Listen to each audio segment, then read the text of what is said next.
We can see and pick out the strong ones in your group, the ones that like communication, and the ones that are also liked by the group. So we used our group to actually process appoint a coordinator.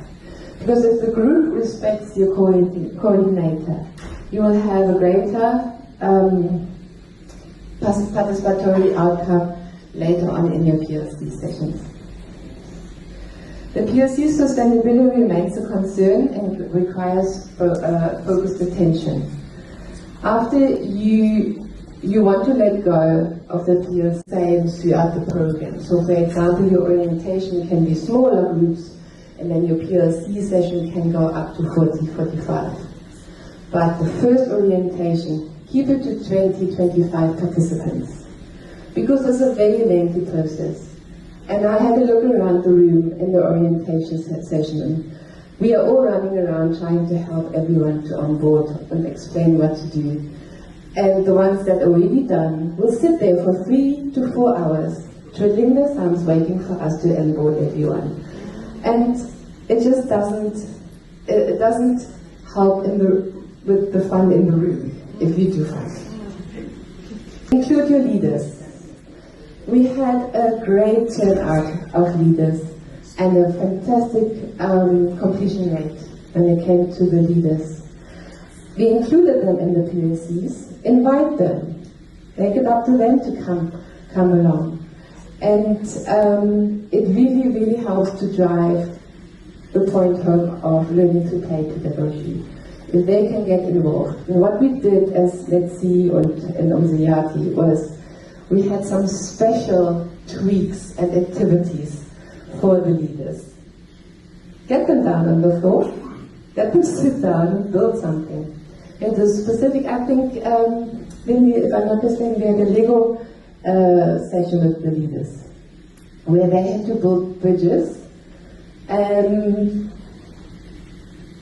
just with the Lego blocks, and just receiving information or audible instructions. And it was great fun. They had lots of laughs together, and it felt like we are driving the message home. Your facilitators. Guys, when you choose your facilitators, make sure you have seasoned facilitators that also have experience in the ECD sector, and that can also answer questions, that can optimize your outcomes, and follow and navigate your learning journey. Facilitators that have experience in facilitating adult education. It will help with your quality. Avoid rushing participants through the course completion. This is also a mistake we did last year. We wanted everybody to complete the course. We wanted that 100% completion rate. What did we do? We said complete, complete, complete.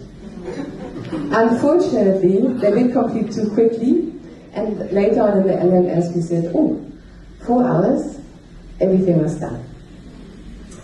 So this time around, we are not going to do that, and we're going to slow them down and have our phases completed in appropriate time, finding out the activities, and I see that also the new course is supporting that kind of behavior. Your facilitators should be really well organized and integrate additional resources to enhance their learning impact.